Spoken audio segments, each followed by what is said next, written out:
le Flash Info. Bonjour à tous, à la une, les Japonais envahissent Cherbourg. Le paquebot Asuka 2 et ses 960 passagers sont en escale au quai de France depuis 7h ce matin. Ils repartiront ce soir à 21h pour continuer leur tour du monde. Muriel Joso Marinier, la maire adjointe, voit cette invasion provisoire d'un bon œil. Écoutez-la au micro d'AGFM. Eh bien écoutez, on est ravis et très fiers effectivement de recevoir une grande clientèle japonaise pour la première fois sur Cherbourg-Octeville. Alors ça apporte déjà de la notoriété puisqu'effectivement ce sont quelque part des ambassadeurs qui viennent à terre et qui vont pouvoir relayer un petit peu toutes leurs impressions quand ils vont revenir chez eux au Japon.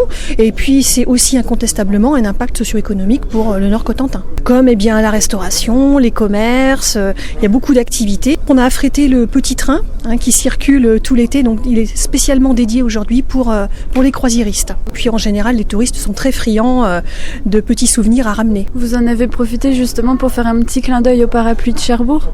Alors oui, tout à fait, les Japonais adorent, mais véritablement adorent le film Les Parapluies de Cherbourg. Beaucoup de Japonais apprennent d'ailleurs le français en regardant la version originale du film. Des propos recueillis par Sarah. On reste à Cherbourg. Hier, un bateau de pêche a dû rentrer en urgence au port Chantraine. La cause d'une voie d'eau dans le gouvernail à la suite d'un problème technique. Rapidement alertée, la capitainerie du port est intervenue aussitôt pour secourir le navire avant qu'il ne coule. C'est une grue qui a sorti le chalutier pour le mettre au sec. Il est désormais en train d'être réparé sur le terre-plein.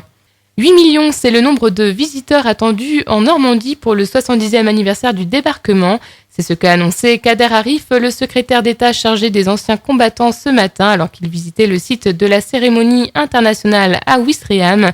Il a aussi confirmé que 17 chefs d'État seront présents à la cérémonie qui se déroulera à 15h le 6 juin en présence de 9000 invités dont 3000 anciens combattants.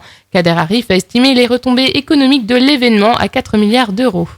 Du nouveau musée Herbonne de Sainte-Mère-Église, la 3e extension de 1200 mètres carrés baptisée Opération Neptune ouvre ses portes demain.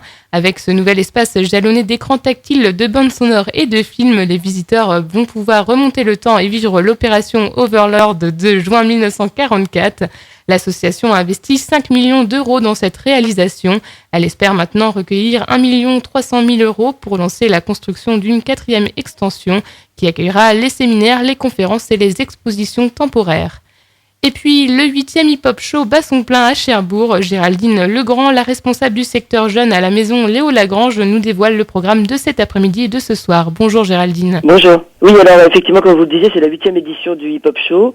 Ce soir, nous avons la chance d'accueillir en dernière partie Demi-Portion, qui est un artiste sétois réputé pour sa fine plume. Cet après-midi, c'est en cours actuellement, on a la chance, on a un beau soleil.